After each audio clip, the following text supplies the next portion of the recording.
Estamos juntos mais uma semana para estudarmos a segunda lição desta série de lições sobre o livro de Juízes. E a lição de hoje é a lição de número 2. E ela é intitulada Fidelidade a Deus, uma questão de escolha. E eu preparei para você um roteiro baseado no estudo da nossa lição.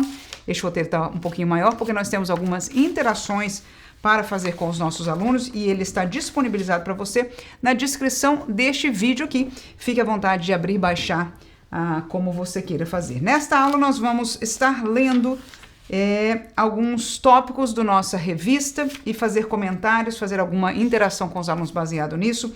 E nós vamos começar com o segundo tópico da lição. Portanto, se você está com a sua revista, a lição começa na página 11, no entanto, eu vou saltar a página 13 e a página 14, por quê? Porque sobre estes tópicos eu encontrei que é uma explicação do capítulo 1 e o foco dessa lição é no capítulo 2. E porque eu achei muitas pérolas neste texto que nós estudamos, né, no capítulo 2, enquanto eu estava preparando essa lição, eu fiquei muito contente com as aplicações que nós temos para fazer. Eu oro a Deus, espero em Deus que Deus nos dê uma aula abençoada aqui, ao você tomar parte comigo, assistir. Nós escrevemos alguma coisa, mas com certeza estou em oração pedindo que Deus nos abençoe, porque é uma aula muito mais interativa e de aplicação, não é? Deste assunto para as nossas vidas, para a vida dos nossos jovens também. Então, por causa disso, eu decidi, como professora, né, se fosse dar aula, e aqui com você é como se eu estivesse fazendo isso, passar pelo primeiro tópico. Somente talvez você na sala de aula, se não quiser deixar de ler, leia, mas eu não faria comentário algum sobre o primeiro, somente a referência de que é em relação ao primeiro capítulo de Juízes. No entanto, o segundo tópico, no segundo tópico, vamos ao título dele aqui, o anjo do Senhor repreende os israelitas. E aí o primeiro subtópico dele é Deus fala, nós estamos na página 14 lá embaixo, terminando ela. Diz, não foi por falta de força e recursos que os israelitas não conseguiram derrotar todos os inimigos de Canaã. O capítulo 2 mostra que não era uma questão de capacidade, mas de vontade. Isso se torna evidente pela repreensão do anjo do Senhor. Não se tratava de um anjo qualquer, mas a teofania do próprio Deus, dizendo, do Egito vos fiz subir e vos trouxe a terra que vossos pais tinham jurado. E disse, nunca invalidarei o meu concerto convosco. Ele relembra que, pelo seu poder, o povo foi liberto da escravidão. Coloca em contraste a sua fidelidade com a infidelidade da nação, enquanto garante que não invalidaria a sua aliança. Os israelitas desobedeceram à sua voz, fazendo um concerto com os moradores da terra.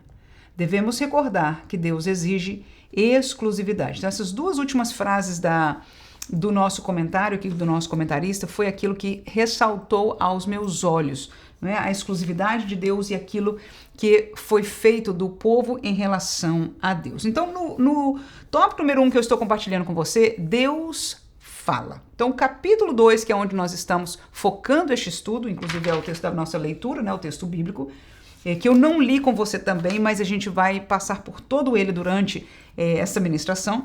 No versículo 1, eu tenho 3 considerações, tá? Neste primeiro subtópico, mas eu vou lembrar com você o versículo 1. Olha lá. E subiu o anjo do Senhor a Gilgal, a Boquim, e disse... Olha aqui que o anjo do Senhor, que o comentarista nos ajuda a entender que esse anjo do Senhor é Deus mesmo, é a teofania, não é a aparição de Deus, é teofânica. Diz, então, Deus, do Egito vos fiz subir e vos trouxe à terra que a vossos pais eu tinha jurado. E disse, nunca invalidarei o meu concerto convosco. Então, algumas coisas que nós vamos olhar aí neste tópico é o seguinte. Primeiro, quem era o Deus de Israel? Quem era o Deus de Israel?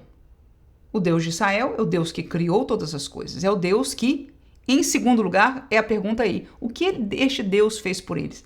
Então, este Deus de Israel foi aquele que se revelou ao pai do povo de Israel, a Abraão. Lembra-se disso? O que Deus fez pela nação de Israel? Bem recente no coração, na lembrança, na história deste povo, está a saída do Egito, né? E veja que neste versículo que nós lemos é o que Deus lembra a eles: eu sou o Deus que vos tirou do Egito. E agora a pergunta é para nós, a terceira aí: o que o nosso Deus fez por nós? Eu perguntei o que Deus fez por Israel, e a resposta aí que eu estou esperando é ter tirado eles, no contexto do versículo inclusive que a gente leu, né? Ter tirado eles de onde? Do Egito, da escravidão, do sofrimento, da prisão, de não ter um lugar para eles, de não ter um nome deles. Eles eram escravos. E o que este Deus que nós conhecemos, que nós chamamos de nosso Deus, fez por nós?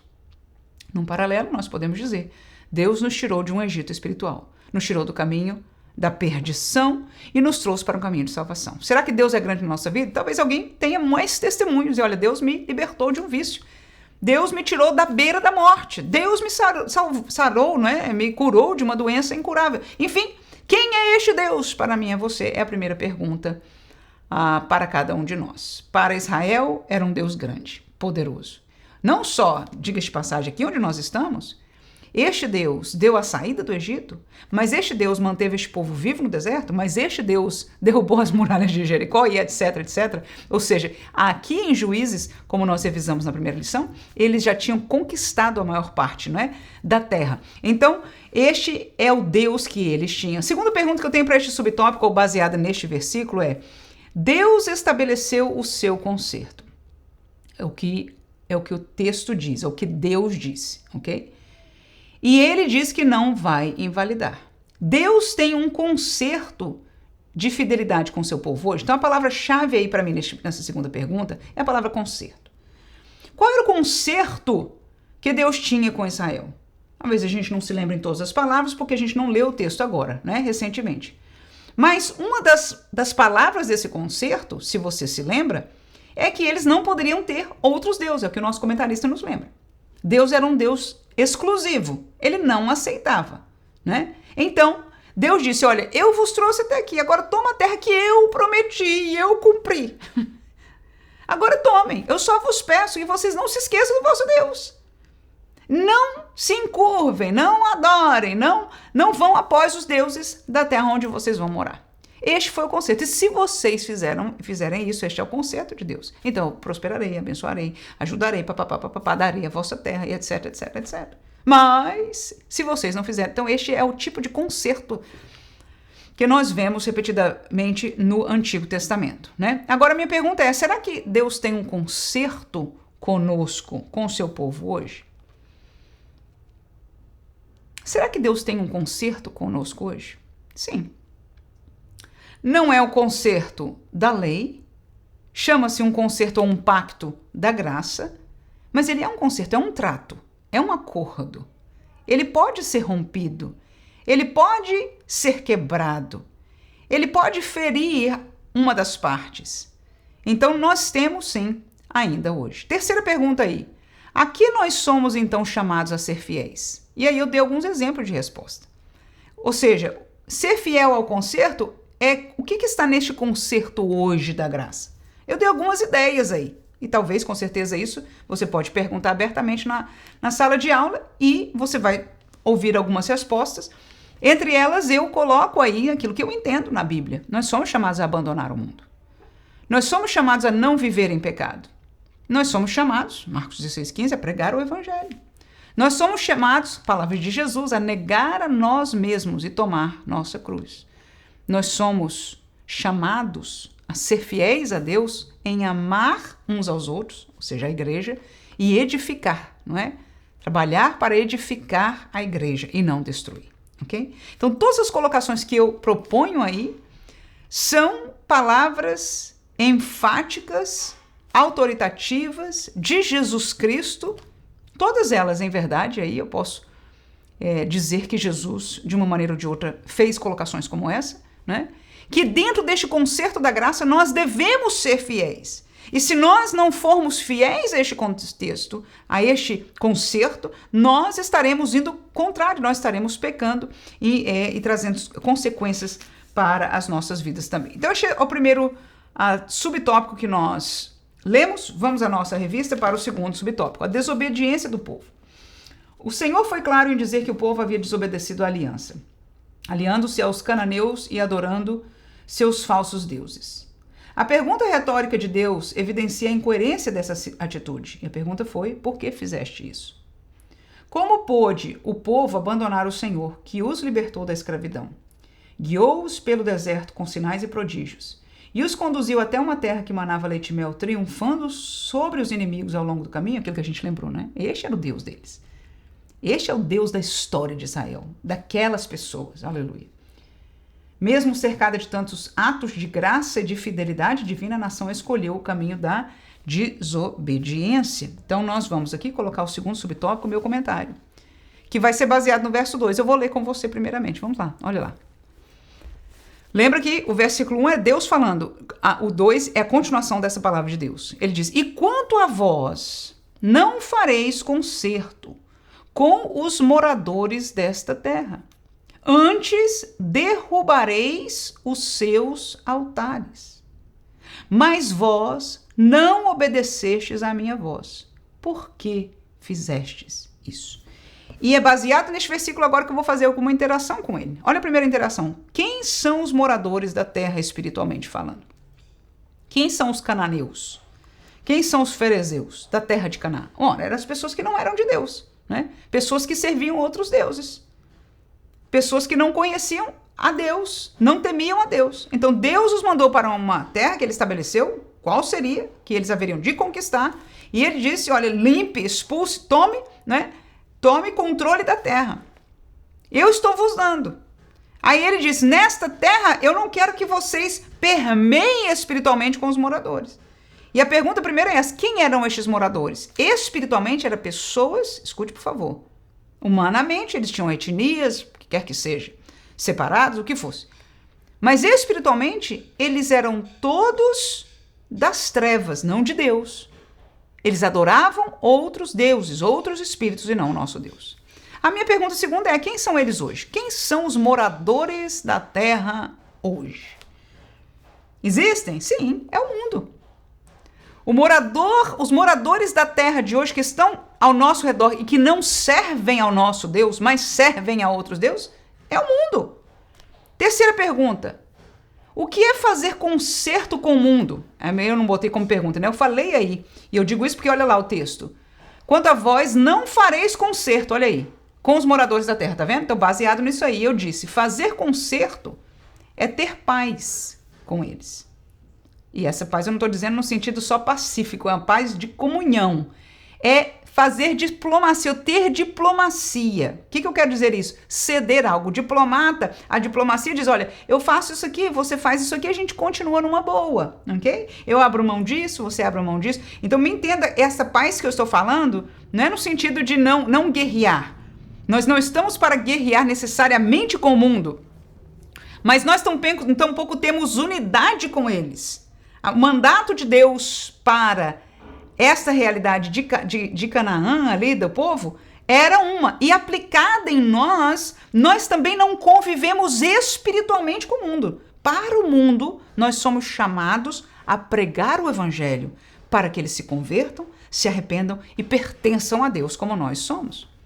Amém? Não é pertencer ao cristianismo, não é pertencer à nossa igreja, mas é espiritualmente, como nós dissemos. Quando nós estamos falando de inimigos aqui, estamos falando do mundo, estamos falando de uma dimensão espiritual e não humana. Agora, só que essa dimensão espiritual, a carinha que a gente vê é de gente humana, ok? É delicado esta explicação. Algumas vezes, principalmente em dias como hoje, que nós lidamos com a percepção pós-moderna, nós temos alguma reação ao ouvirmos essas palavras, mas eu quero dizer que nós estamos querendo aprender e entender biblicamente e espiritualmente essas coisas. Então veja lá, é ceder algo, é ter comunhão. Isso é fazer concerto com o mundo. Diplomacia, ceder uma coisinha aqui, ter comunhão. Aí o seguinte ponto aí que eu coloquei para você: Deus manda derrubar seus altares. Na terra onde ele te deu liberdade espiritual, onde Deus é o Senhor. Veja que no texto, vamos voltar lá, olha lá. Não fareis concerto moradores dessa terra, antes, olha a palavra de Deus, derrubareis os seus altares. Naquele contexto era assim, presta atenção. Eles entravam num lugar e se eles tomaram aquela cidade, no lugar onde estava a casa de um judeu, Não podia estar um altar a outro Deus. Tá entendendo? Não é tirar necessariamente todos. Aquilo que eles podiam, sim, mas onde eles estivessem, se eles quiserem adorar dentro da casa deles. Mas aonde eles tomaram, e é por isso que eu enfatizei aí, na terra onde Deus deu liberdade espiritual, ali não tem altar a outro Deus. E a aplicação para nós é isso. Eu tenho que derrubar qualquer altar a qualquer Deus estranho na terra que Deus me deu liberdade espiritual. Pode ser na minha casa, olha os exemplos que eu pus aí para você.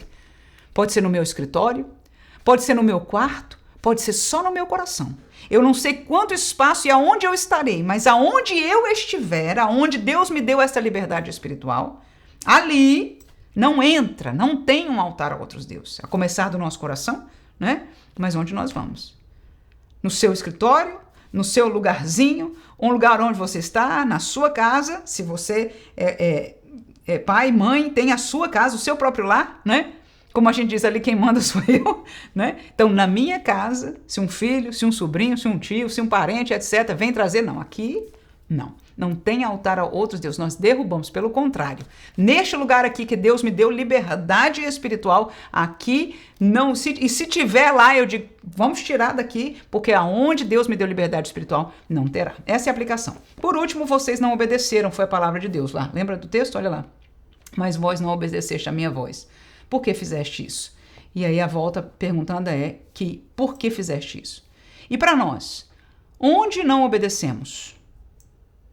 Aonde nós não derrubamos altares? Aonde nós rompemos o concerto, fizemos diplomacia?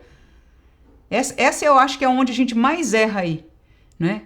Talvez outras coisas, mas ter comunhão, ter diplomacia, ceder algo para o mundo. Isso é fazer concerto com o mundo e com os deuses do mundo. Amém? Então a pergunta é, aonde a gente não obedeceu? Ou seja, onde nós fizemos concerto com o mundo? E por que a gente fez isso? Nessa hora, se você pensar mesmo, se você levar o seu coração, se os seus alunos levarem o seu coração, nós vamos descobrir. Nós vamos descobrir que em alguns lugares nós estamos cedendo. Que como igreja, nós estamos cedendo. E a pergunta é aonde? É na faculdade que você está cedendo? É na sua casa que você está cedendo? É no seu coração que você está questionando e cedendo pouco a pouco ao mundo? E esta é uma lição que nos vai fazer repensar, né, essas coisas. Vamos ao nosso terceiro subtópico aí, do tópico 2, choro e remorso. Como consequência, Deus também não expulsaria os moradores da terra, de sorte que seriam adversários de Israel. Essa permissão divina era uma forma de disciplinar o seu povo, pois o pecado desperta a sua ira. Deus estava ensinando os custos da desobediência. Os ídolos seriam como armadilhas para testar a fidelidade do povo. Diante deste veredito, o povo levantou a sua voz e chorou. Também ofereceu sacrifícios. Embora tenha reconhecido a gravidade da sua desobediência, não mudou a sua atitude. Conforme veremos na sequência, houve arrependimento genuíno por parte do povo. Não houve arrependimento genuíno por parte do povo, aumentando cada vez mais a sua infidelidade. Então veja que houve uma aparência, uma emoção de arrependimento, mas segundo o autor, não foi genuíno, e eu estou falando do nosso comentarista aqui, e nós vamos ver na prática por que ele pode chegar a esta conclusão. Vou seguir a palavra dele aqui. É preciso atentar para os ciclos de pecado e confissão do povo e todas as terríveis consequências. Daí a importância de se destacar que a vida cristã deve ser um caminhar interrupto e ininterrupto de comunhão com o Senhor. Aqueles que veem a vida cristã como um ciclo de pecado, confissão, restauração, obediência temporária e pecado outra vez, não entenderam a mensagem deste livro do Antigo Testamento, pois a cada vez que decidimos nos aventurar no pecado, temos a possibilidade de ir mais além. Deus está sempre disposto a nos aceitar de volta, e aí eu sublinhei esta frase final, mas o pecado irá, em última análise, endurecer os nossos corações contra ele, vigiemos. E é com isso que eu ponho o terceiro subtópico aqui, choro e remorso. Vamos ler do verso 3 ao versículo 5, que diz: pelo que também eu disse. Quem disse? Neste contexto aí do 1 e do 2, quem está falando? Deus, isso mesmo, Deus. Então o que Deus disse agora? Porque vocês invalidaram o meu conserto. E eu pergunto, por que vocês fizeram? E aí eu agora vou dizer. Por causa disso, não os expelirei diante de vós. Ou seja, não vou expulsar estes moradores, estes do mundo que você não foi obediente, que você fez comunhão com eles, foi diplomata e etc. Não vou expulsar. E no contexto deles eram inimigos, porque a terra, antes dos israelitas terem chegado, estava na possessão deles, e agora estes outros chegaram, então eram potencialmente, mais do que potencialmente, inimigos, né? Então Deus diz, não os expelirei diante de vós, antes estarão às vossas costas. E olha aí a palavra que o pastor colocou para nós, chamou a atenção, e é verdade, muito próprio chamar a atenção. Os seus deuses, ou seja, os deuses deles, vos serão por laço. E sucedeu que, falando o anjo do Senhor estas palavras a todos os filhos de Israel, o povo levantou a sua voz e chorou. Ou seja, eles ficaram tristes com a palavra de Deus, de dizer que Deus não estaria mais com eles para expelir o povo, que eles acabariam caindo no laço dos deuses estranhos. Eles não queriam isso no seu coração, abertamente, não era a motivação primária deles. Não era. E, em verdade, não é a nossa. Nós que servimos a Deus, estamos na casa de Deus, nós queremos alguma coisa do mundo. Nós não queremos chocar as pessoas do mundo. Nós não queremos ser vistos como cafonas, ou isso, ou aquilo, o que quer que seja. Então nós fazemos um certo conserto, nós temos diplomacia, nós etc, etc. E a gente vai pensar mais em algumas palavras aqui nessa lição, vai ser muito boa para a gente pensar em algumas coisas como essa. O fato é que não é que abertamente a gente queira deixar Deus, pelo contrário, a gente sabe que quer que eles venham a Deus. Parte da nossa diplomacia, até a gente diz isso para nós mesmos. Nós estamos fazendo para que eles saibam que a gente só quer o bem deles. Amém? Eu quero que nós entendamos que neste mesmo sentimento o povo de Israel errou, pecou, mas eles não estavam abertamente recusando ao seu Deus. Tanto que quando Deus os exortou diretamente dessa maneira, eles choraram. Eles não choraram falsamente, eles choraram. E diz o texto aí, no seguinte versículo, pelo que chamaram aquele lugar Boquim e sacrificaram-lhe ao Senhor, ou seja, fizeram um culto. Houve um altar. Agora, na minha explicação para você aí, nos meus pontos, né, sobre este texto que a gente leu aí. Primeiro, qual foi a resposta de Deus? Primeiro, eu não vou os expelir. Os seus deuses serão laços para vós. O que significa isso? A aplicação é o que significa isso para nós. Então, porque nós tomamos parte com o mundo, Deus não vai agir espiritualmente neste assunto. Nós estamos pensando que vai ser para salvação? Não vai. Deus não vai expelir o mal porque nós fizemos um pacto com ele. Nós não entendemos assim. Entenda, por favor.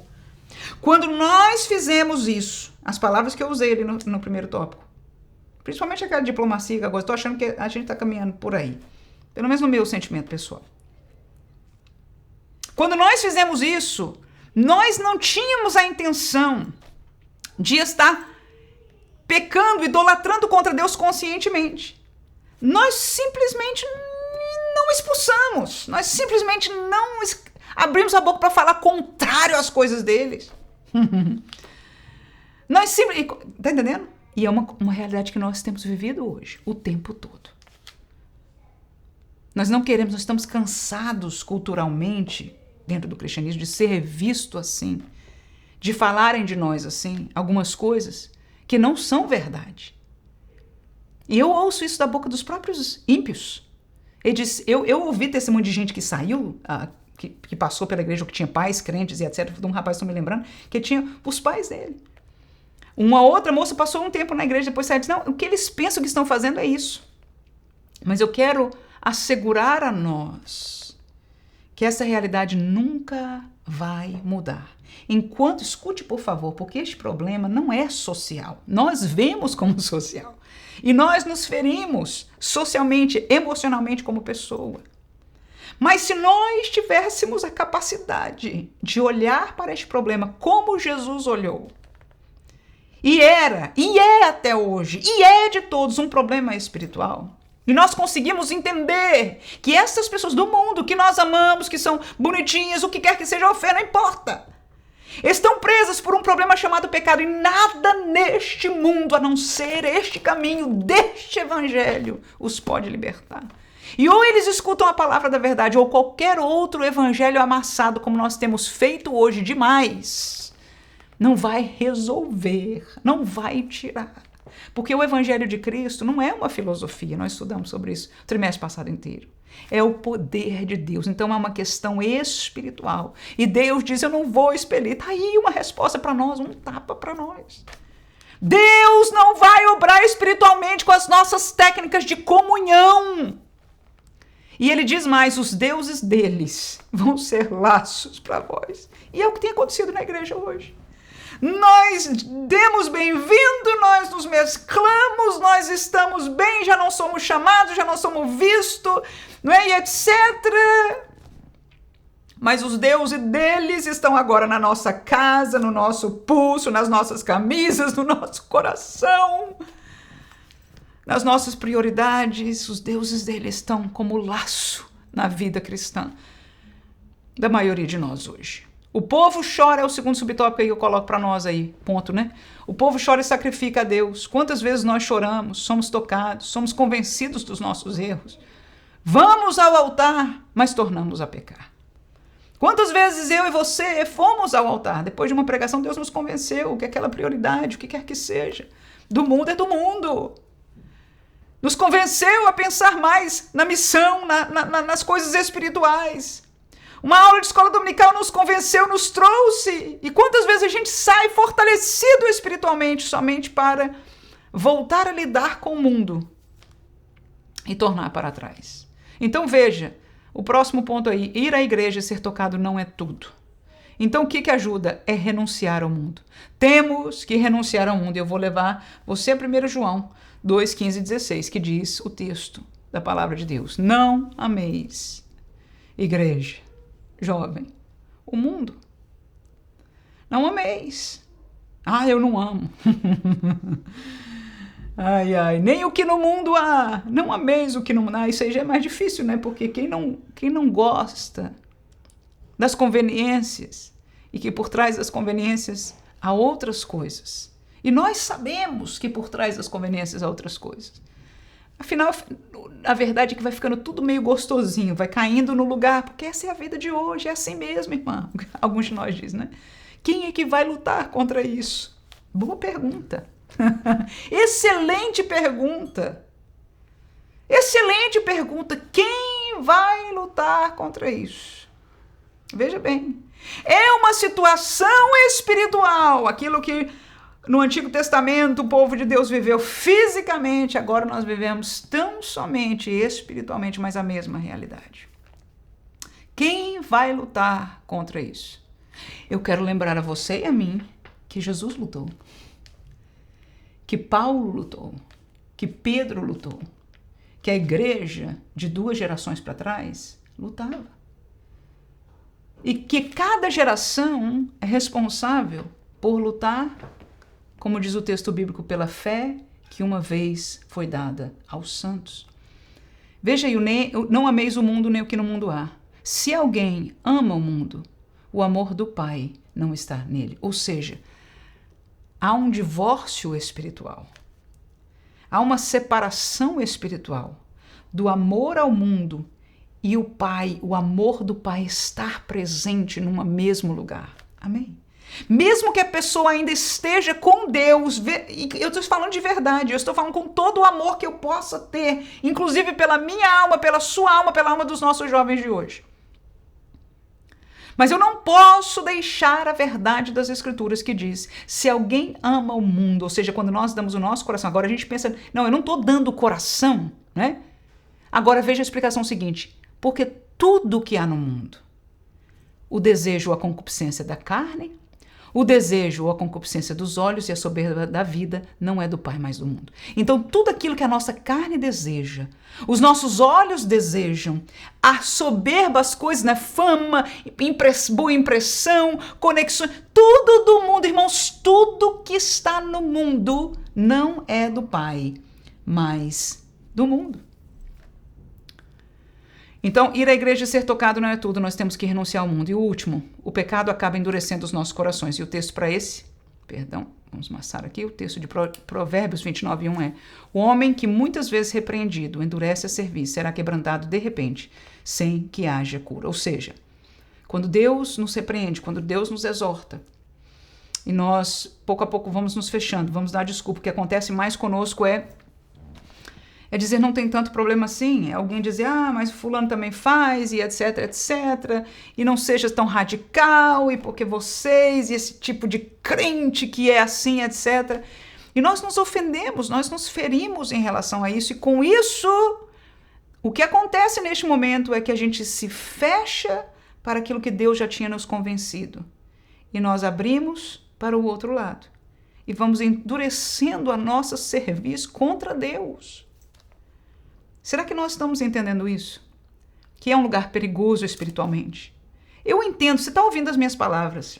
E é por isso que eu orei e estou em oração, porque não é uma classe fácil ficar falando sobre estas coisas tão aplicadas para a nossa vida. Mas é uma realidade que todos nós, irmãos, olha, pense, eu não sei quão santo você é, mas pense, o mais santo, em dias que vivemos, irmãos, são tocados, são alcançados de alguma maneira, são tentados a viver esta realidade. Vamos voltar à nossa lição? No tópico 3 agora, vivendo entre os ídolos. É a realidade nossa, inclusive dentro das nossas igrejas, infelizmente. Uma geração rebelde, página 15 lá embaixo. Até Juízes 2 e 5, temos uma apresentação do cenário geral da situação do povo, retratando o perfil da geração seguinte. Essa nova geração não conhecia o Senhor, nem tampouco a obra que fizera Israel. Não é que eles não soubessem a existência de Yahweh, ou Javé, não sei, e dos seus grandiosos feitos. Eles tinham informações, mas não tinham corações discipulados. Conheciam a história, mas não tinham intimidade com o Deus da história. Não basta saber o que Deus fez no passado, é preciso continuar e crer no seu poderoso presente. É trágico quando uma nova geração se levanta e se esquece completamente das antigas lideranças e como Deus agiu por meio delas. Essa passagem é um claro alerta para não incorrermos no esquecimento deliberado das nossas origens. E eu vou trazer alguns pontos sobre este tópico aí também. Geração rebelde. Vamos ler o verso 10 primeiro. E foi também congregada. Veja que Deus acabou com aquela palavra para aquele povo, ok? E aquele povo chorou e aquele povo sacrificou ao Senhor. Ou seja, eles voltaram para a igreja e eles se sentiram muito mal por terem ofendido a Deus. E era de coração. Essa é a minha visão. O pastor fala um pouco assim, que diferente, no sentido de que ele diz que não foi de coração. E eu tenho dificuldade de achar que, de maneira geral, não foi de coração. Mas não houve renúncia. Este é o ponto. Algumas vezes, como eu falei do tópico passado, a gente se arrepende, mas quando sai, não vence a batalha, porque nós não obedecemos aquilo que Jesus disse. A gente vai ler um texto de Jesus daqui a pouco. Veja o versículo 10 aí. E foi também congregada toda aquela geração a seus pais. Qual? Aquela que Deus tinha falado com eles, ok? Ou seja, todos aqueles morreram. E outra geração após eles se levantou, que não conhecia o Senhor, nem tampouco a obra que fizera Israel. Primeira coisa que eu trago para você a realidade de uma nova geração. Filhos de pessoas que foram infiéis ao concerto. Queridos, isto para mim é uma situação muito difícil. E é o que nós temos vivido hoje. Nós temos visto hoje na igreja uma geração que desconhece, uma geração que é filha já de segunda geração, no melhor do meu entendimento. Eu estou tentando explicar aquilo que eu vejo. Não foram eles que primariamente começaram a pensar assim, é isso que eu quero dizer. Não foram eles que primariamente deram o primeiro passo fora do caminho da obediência, da renúncia, dos conchavos, da permissibilidade com o mundo. Não foram eles. Os pais que ele encontraram já nas suas fraquezas não ensinaram, não viveram, não defenderam a fé da maneira que os pais destes pais fizeram. Da maneira que os pais destes pais viveram com Deus. E o que acontece com esta nova geração é que a tendência de um abismo, como diz a palavra, é fazer um abismo maior, a não ser que haja uma intervenção divina. Mas veja, qual é a realidade dessa nova geração, segundo a Bíblia Sagrada que nós acabamos de ler? É que não conheciam ao Senhor. Eles não tinham, um paralelo ao dia de hoje, a realidade da graça que nós vivemos, eles não tinham uma experiência viva de novo nascimento ou de vida com Deus. Então esta nova geração, e é o que eu vejo hoje se multiplicar ou aparecer, é uma geração que não conhece o que é novo nascimento.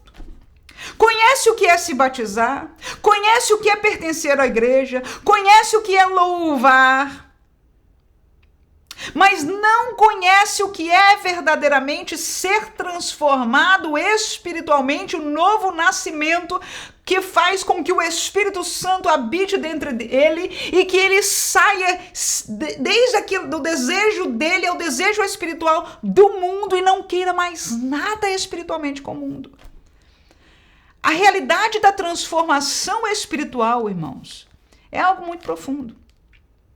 Um dos textos que me ajuda a entender um pouco o que isso significa, o novo nascimento, é o texto, se não me engano, é de Colossenses, que diz que Deus retira, transporta a pessoa do reino, do poderio das trevas, para o reino do Filho do seu amor. Isso nos mostra que quem não nasceu de novo está debaixo de um poderio, é servo, é preso espiritualmente. Nós olhamos o seu sorriso, nós falamos, não, ele só tem esse viciozinho aqui, etc. ali. Nós temos uma visão humana. E tudo é ajeitável. Agora ele está na igreja, não está fazendo, não está indo, está vindo com a gente. Isso não é ser salvo. Salvação é um milagre. E não é um milagre humano, é um milagre espiritual. Nós vemos o fruto da salvação humanamente. E há frutos. E há frutos. Mas o que a salvação é, e por isso que eu digo, este versículo me ajuda um pouquinho a entender. É um transportar. Deus literalmente tira esta pessoa do poderio das trevas e o transporta para o reino de Cristo Jesus. O reino espiritual da luz que pertence a Deus. Isto é salvação. E esta experiência espiritual, irmão, muda tudo por dentro da realidade da vida dessa pessoa e tem o efeito por fora. E nós estamos observando uma geração que não tem experiência salvífica. Porque o evangelho, infelizmente, que está sendo pregado não é o evangelho da salvação, é outro evangelho. E você vai dizer, irmã, mas fala de Jesus. Irmã, mas é na igreja. Irmã, mas tem algum tipo de apelo. Irmã, está falando do Espírito Santo. E eu não tenho tempo para entrar nos pormenores. Eu tenho falado nesse passado dessas aulas que nós temos e vou continuar expondo.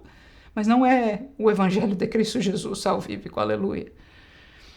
Então, se alguém não tem, e se alguém teve novo nascimento, mas não permanece na vida com Deus, enfraquece, dá vazão à carne, faz com que ele não conheça o Senhor, não tenha experiência com Deus. Segunda coisa, eles não conheciam essa nova geração, escute por favor, essa nova geração, agora vamos voltar para eles lá. Era uma geração que não tinha essa experiência espiritual. Tinha a experiência de ir à igreja, tinha a experiência de pertencer, ser chamado povo de Deus, ser chamado de crente, ser chamado de ser aquele que recebe a bênção de Deus, mas não da transformação que faz alguém renunciar. Eles não conheciam também a obra que fizeram. Qual foi a obra que a nossa geração passada, antepassada, viu de Deus? As pessoas serem batizadas no Espírito Santo, com evidência de falar línguas estranhas. A minha geração cresceu tendo cultos que o pastor chamava à frente e nós íamos buscar, nós queríamos o batismo no Espírito Santo. Muitas e muitas e muitas igrejas. Tem 2 anos que eu estou numa igreja americana, no norte da Flórida. Há 2 anos eu saí da minha igreja, foi um período de transição para a minha família, Deus nos dirigiu. Há 2 anos atrás eu saí de uma igreja brasileira, onde eu servi por 28 anos, e nós nos mudamos para o norte da Flórida, estamos numa igreja americana, Assembleia de Deus. Nunca se pregou diretamente sobre o batismo no Espírito Santo. Se fala do poder do Espírito Santo, Se canta as músicas da Betel, aqui, lá não, graças a Deus. Aleluia, aleluia, né? De espírito, de poder, de todos, as palavras estão lá, mas o espírito não é o mesmo. E as obras do passado já não são mais as mesmas. Alguém na semana passada, na aula dos adultos, mencionou um dos professores, falou: irmã, minha classe é de senhoras de 50 anos para cima. E diz: na minha classe isso acontece, irmã. A graça de Deus e as irmãs falam língua estranha e as pessoas são batizadas no Espírito Santo. Por que isso acontece com a geração anterior? Por quê? Eu pergunto, por quê? Porque esta geração já não conhece as obras de Deus. Agora eu quero lembrar a você que esta obra do batismo com o Espírito Santo não é da geração anterior, nem da anterior da anterior, é de Atos capítulo 2, mas não só Atos capítulo 2, quando Paulo aparece em cena em Atos capítulo 9, no caminho de Jesus, ou Jesus no caminho dele, ele também é batizado no Espírito Santo, e eu quero dizer que ele vai para o campo missionário, e outros são batizados no Espírito Santo, e eu quero dizer que este batismo é o querer de Deus, é o revestimento de poder que Cristo entregou. O querer é de Deus, o projeto é de Deus, Cristo entregou para que a igreja tivesse. Este é o caminho, é a obra que o Senhor fez. O que mais? A geração anterior tinha poder para ser santo, tinha capacidade de orar e ver Deus operar sem depender de manipulações humanas, sem depender de luzes, sem depender de mudar o ambiente para os ímpios se sentirem à vontade. Não precisava de nada disso e Jesus salvava. Eu quero dizer para nós que a igreja do Brasil, que você vai a qualquer rincão deste Brasil, e em muitos lugares que alguns que estão me escutando estão em outros lugares do mundo, sabem que a igreja chegou, a geração anterior levou, e eles não levaram este outro evangelho. Eles levaram este aqui. Foi este o evangelho desbravador, porque este é o poder de Deus. Aleluia. E aquela geração não dependia de manipulações humanas e tinha gente que se salvava. A gente às vezes é enganado, irmão.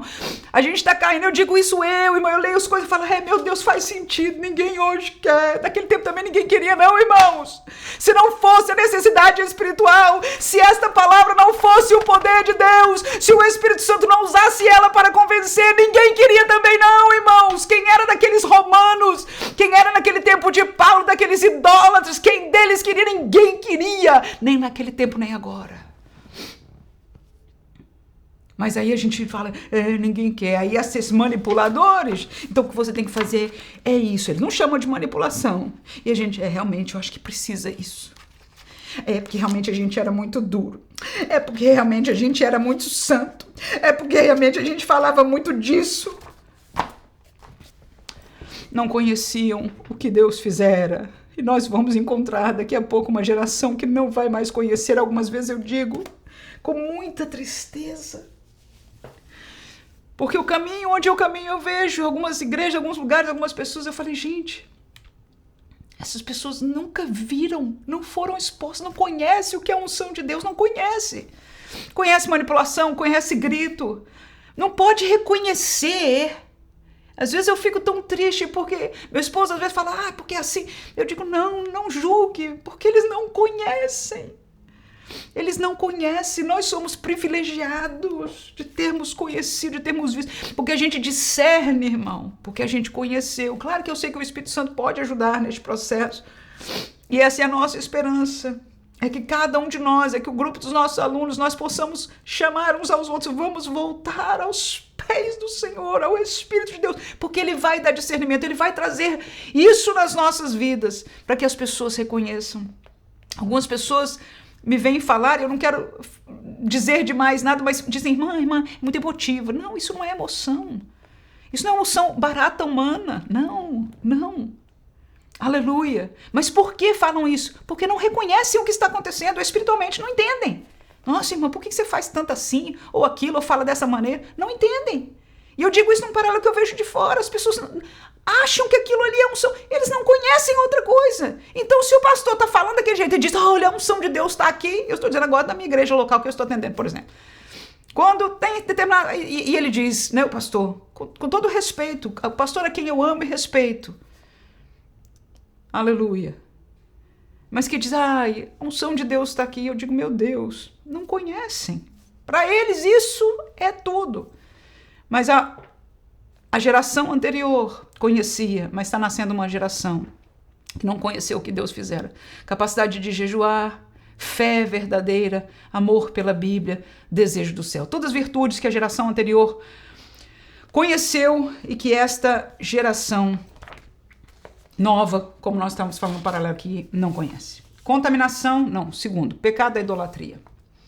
A partir desse ponto, observa-se o crescente declínio espiritual da nação de Israel. O povo abandonou o Senhor, passou a adorar os ídolos dos cananeus, especialmente Baal e Astarote.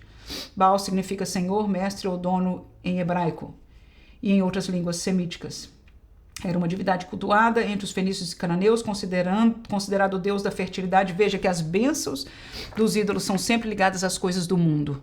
As coisas do mundo. Olha aí, fertilidade, chuva, tempestade. O termo Baalim se refere a diferentes manifestações regionais desse ídolo, cada um com práticas e nomes específicos. Astarote, também chamada Azerá, era tida como a deusa, olha aí, mais uma vez, das coisas humanas, coisas do mundo, fertilidade, do amor, da guerra. A adoração a estes falsos deuses estava frequentemente ligada a ritos lascivos e à prostituição cultual, além de envolver sacrifícios humanos, inclusive de crianças que eram queimadas como holocaustos. Vamos aos nossos pontos aí. Primeiro, quem eram os Baalins? Vamos ler o primeiro versículo 11 e 12, tá? Diz aí, então fizeram os filhos de Israel que parecia mal aos olhos do Senhor e serviram aos Baalins. E deixaram o Senhor, Deus de seus pais, que os tirara da terra do Egito, e foram-se após outros deuses, dentre os deuses das gentes que havia no redor deles, e encurvaram-se a eles e provocaram o Senhor a ira. Quem eram os Baalins? Eram os deuses deste mundo. Num paralelo, os Baalins dos cananeus são os deuses deste mundo. Quais são eles? Nós mencionamos aí, o desejo da carne, dos olhos e a soberba da vida. Estes três desejos que João propõe para nós, os deuses deste mundo oferecem satisfação, providência para eles. Amém? Do mesmo jeito que os deuses do passado ofereciam chuva, fertilidade para a terra, para as mulheres, supostamente ofereciam, porque não eram deuses, né? Mas eram adorados por suprir não só a necessidade, mas a bênção, mas o desejo, mas as carnalidades, o que quer que seja, mas as coisas vinculadas com o mundo, ok? Os deuses do mundo de hoje caminham no mesmo sentido. O que significa, em segundo lugar, servir aos deuses deste mundo? Eu digo como resposta é fazer a vontade deles em vez da de Deus. É gastar tempo com eles e seus adoradores. É priorizar as coisas do mundo. Então, uma das palavras que nós lemos no verso 11 e 12 é que eles serviram. Tá vendo lá no versículo 11, lá em cima? E serviram aos Baalins. E a pergunta é, o que significa servir a estes deuses do mundo hoje? Servir. Aqui, nesse caso, não fala nem de adorar, fala de servir. O que é servir aos deuses do mundo? Os deuses do mundo dizem, você precisa de fama, você precisa ser conhecido, você precisa ser respeitado, você precisa de dinheiro, você precisa disso. O que quer que seja que os deuses, os gritos deste mundo em relação à política, em relação à sociedade, em relação à cultura, em relação ao dinheiro, em relação à aparência, em relação à esperança, em relação à felicidade, tudo que a gente falou naquele texto, desejos, soberba da vida, ok? Então, o que significa servir? É fazer a vontade deles. Eles dizem, olha, a pessoa para ser feliz tem que ser assim, tem que fazer isso. Pronto, bastou isso. Essa é a vontade deles. Não foi da fonte dessa palavra que nós ouvimos que fazer isso é ser feliz. Pelo contrário. Às vezes Jesus disse, olha, vai acontecer assim. Essa semana a gente está falando da história de Paulo na outra lição, com os outros irmãos. É exatamente o contrário. Ele falava, irmãos, importa que por tribulações, através de tribulações, ele foi confortar os irmãos explicando que as tribulações é parte desta obra. Pronto, irmão, é um negócio que só crente. E como assim só crente? É uma capacidade intelectual? Não, é transportado de um reino para outro, é um poder espiritual, não se explica. Não, irmão, pelo amor de Deus. Esse negócio de acreditar na Bíblia, desacreditar no que é convencional, racional deste mundo, é coisa de crente. É coisa que só o Espírito Santo de Deus dá poder para alguém entender, por isso que precisa nascer de novo. E é por isso quando a gente fala meio de alguns cristãos, eles não entendem nada, dizem, irmã, você tá louca. E só o que a gente falou foi alguma coisa que Jesus falou, que Paulo falou. E eles olham para nós como se nós fôssemos bicho de outro mundo e diz: a irmã está louca. Amém, irmãos? É forte, irmãos, é forte. Gastar tempo com eles. O que é que nós temos gastado tempo? Quando acaba o nosso trabalho, nós vamos buscar as coisas do mundo, vamos buscar as coisas espirituais. O que é que nós temos assistido? Onde nós temos gastado tempo? Com eles e com os adoradores. Nós estamos gastando com pessoas da igreja ou com as pessoas do mundo? Priorizar as coisas do mundo, né? Seguinte, pelo menos aí, deixaram o Senhor. O que significa isso, deixaram o Senhor? É que abandonaram o concerto, ainda que continuassem cultuando a Deus. E essa é uma colocação que eu faço aí. Eles abandonaram o concerto com Deus, ainda que continuavam cultuando a Deus. Eu vou repetir. Deixar ao Senhor, olha lá o verso, versículo 12, veja aí. E deixaram o Senhor, Deus de seus pais, que os tirara da terra do Egito. Irmão, isso é forte. Seria a mesma coisa que dizer: e deixaram a Jesus, que os salvou do lamaçal do pecado, que os tirou do mundo e os colocou no caminho da vida eterna. Mas o que significa isso? É que prático para nós é deixar o conserto, o caminho estreito, pronto, usando as palavras de Jesus. Ainda que a gente continue indo ao culto, ainda que a gente escuta alguma música gospel, ainda que a gente tenha alguns amigos da igreja também, mas deixaram o conserto. O que significa encurvaram-se a eles? Porque o texto diz isso. Eles deixaram deixaram o Senhor e encurvaram-se a estes ídolos. Como nos encurvamos espiritualmente aos deuses deste mundo? É tomar o lado de Deus, é decidir ser diferente. Quando nós nos encurvamos aos deuses deste mundo, é o contrário. Eu acho que eu deveria ter colocado na negação. Quando nós nos encurvamos aos deuses deste mundo, é quando nós não tomamos o lado de Deus. Presta atenção. Se eu e você, o mundo nos oferece alguma coisa e nós dizemos: não, eu pertenço a Deus e eu não quero isso, as minhas prioridades são outras. É forte, irmão. Olha, eu vou dizer, meu Deus, é forte. Mas quando nós tomamos, e a gente aprendeu, o caminho dessas nossas gerações foi começar a dar desculpa. Não, porque eu não faço, mas não é por causa disso, é porque no final não faz bem para a nossa saúde, é porque não é... E eu tô dizendo, olha, essa realidade bate a porta de todo mundo, irmão. Ou será que você é tão mais santo do que eu, assim? Pelo amor de Deus, me diga. A gente, na hora que vem a palavra, na hora que vem a tentação, que vem a colocação, a gente, primeira coisa que dá desculpa. Mas no momento que a gente não decide tomar o lado de Deus, sendo diferente do mundo. Não, eu não visto isso, irmã. A irmã fica à vontade de me criticar, mas eu não visto. Não, irmã. Ou irmão. Ou não, fulano. Eu não vou fazer este projeto com vocês. Porque isso é desonesto. É desonesto. Você desculpa eu falar, você tem o seu direito. Enfim. Mas eu, como crente, não vou tomar parte disso. É forte, irmãos, é forte isso. Mas no momento que nós até nos calamos, a Bíblia fala sobre o pecado de omissão. E a gente fica ali no meio, olhando, não vou falar nada, não vou fazer, não vou tomar parte, não tomei. É pecado. Quando nós não levantamos pela verdade, é forte, essa palavra para mim é forte, irmão. Deus está me exortando. Quando nós não nos levantamos pela verdade, com muita educação, nós não precisamos falar forte. E é duro, irmãos, é difícil, é difícil. Eu estou falando com você que estou sofrendo espiritualmente, eu não sei se você está sentindo a mesma coisa.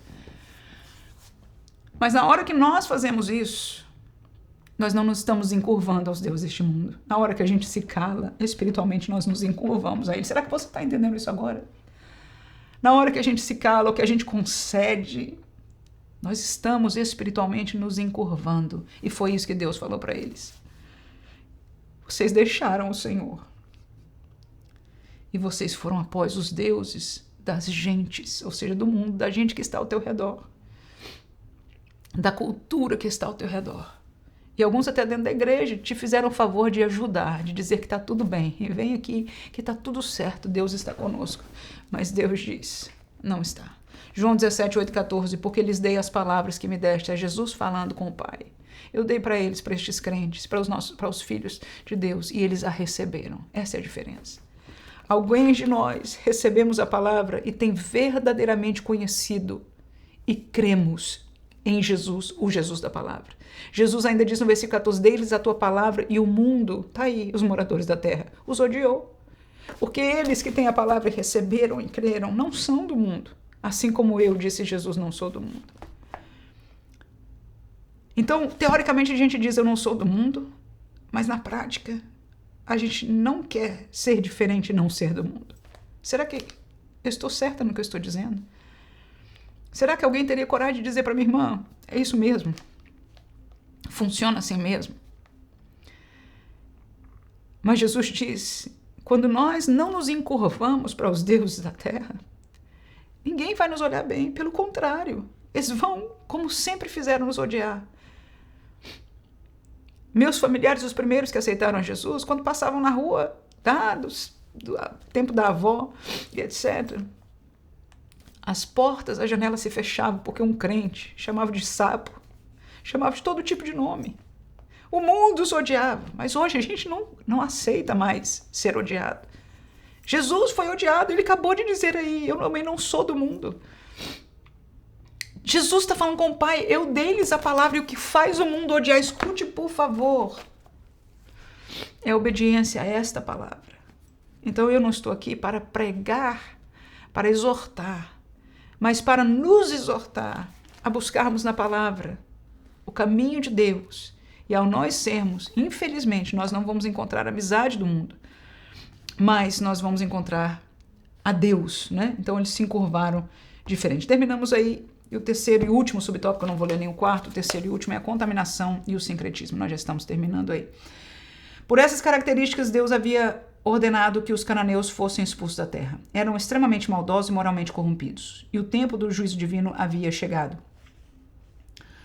Deus não queria que seu povo se corrompesse. Contudo, em vez disso, os israelitas se deixaram contaminar e se acomodaram aos padrões abomináveis da região, adotando o sincretismo religioso. A ira de Deus se acendeu e o juízo veio sobre Israel, permitindo que fossem saqueados e subjugados pelos inimigos. O próprio Deus passou a estar contra o seu povo.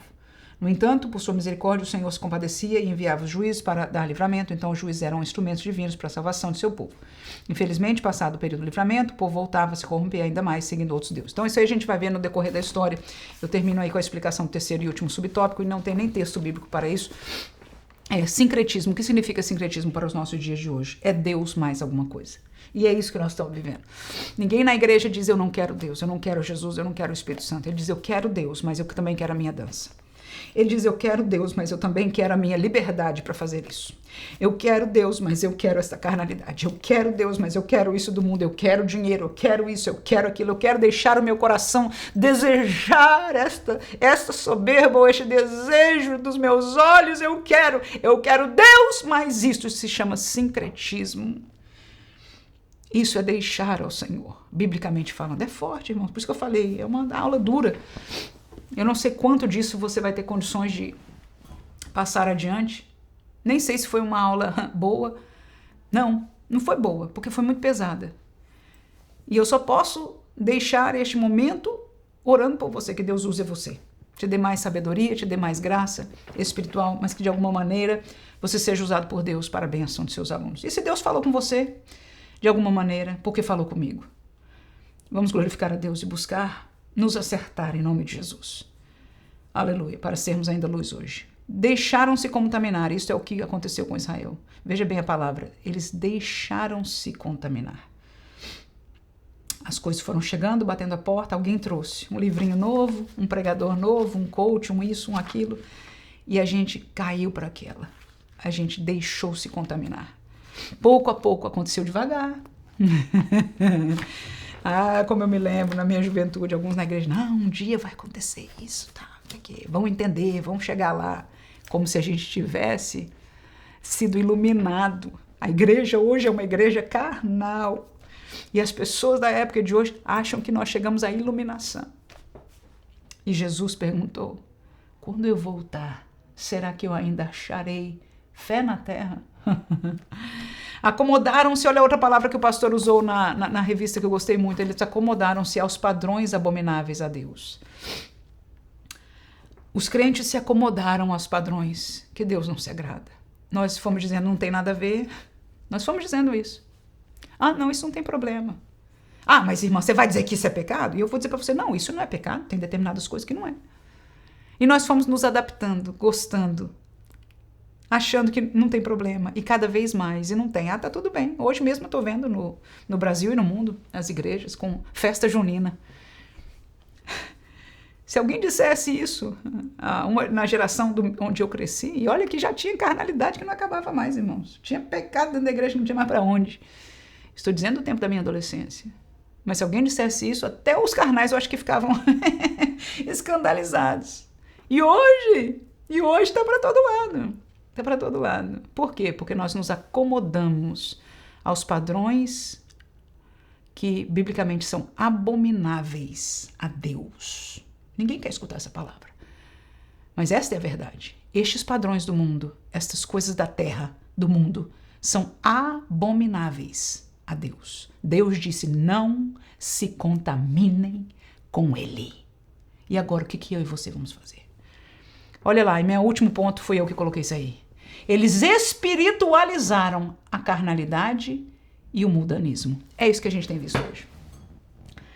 Ganhar dinheiro e ricar, ou ser rico, ou querer ser milionário, aí eles dizem, olha, é pro reino de Deus, é porque primeiro Deus não quer gente pobre, tem a visão como é que é? A visão de, você não pode ter mente de escassez, você tem mente de muito, eu esqueci agora as palavras que eles usam, né? É mente de abundância, pronto, essa é a palavra, de abundância, porque Deus isso, e aqui tem uns tal do ricos para o reino, né? Negócios e enriquecimento, wealth, como é que chama em português? É riqueza mesmo, é riqueza do reino. E aí por trás ele diz, você está ficando rico para Deus, para cooperar com as coisas de Deus e etc. E eu não vou nem questionar quanto essas pessoas usam para o reino de Deus. O que eu mostro para nós através destas palavras, destas colocações, é o que eu coloquei aí. Estão espiritualizando a carnalidade e o mundanismo. Quais são as profecias de hoje? Profecias que estão botando boca, palavra como que profética e espirituais de coisas carnais, de coisas do mundo e assim por diante. Que Deus nos guarde em nome de Jesus. Que Deus ficamente, eu fico com o coração apertado de passar uma palavra dessa para você, mas se você tirar um pedacinho disso aí, em nome de Jesus, alguma dessas palavras, a você caminhar no roteiro, se você quiser e puder imprimir, e olhar com atenção, orando e etc. Você caminhar na lição e quiser algum destes pontos. Eu falei todos eles, eu falei tudo que estava no meu coração. Eu compartilhei com você. Em algum ponto desse você entender de Deus, de compartilhar. Que Deus te use em nome de Jesus. Essa é a minha oração por você, professor. Meu coração está apertado por você, porque eu sei que falar e trazer isso à prática não é fácil. Agora eu quero dizer uma coisa. Se nós não falarmos, quem falará? Que Deus ricamente abençoe a você. Estará comigo, principalmente nesse fim de semana, as minhas orações com cada uma das suas vidas. E eu espero em Deus encontrar você na semana que vem. Deus abençoe.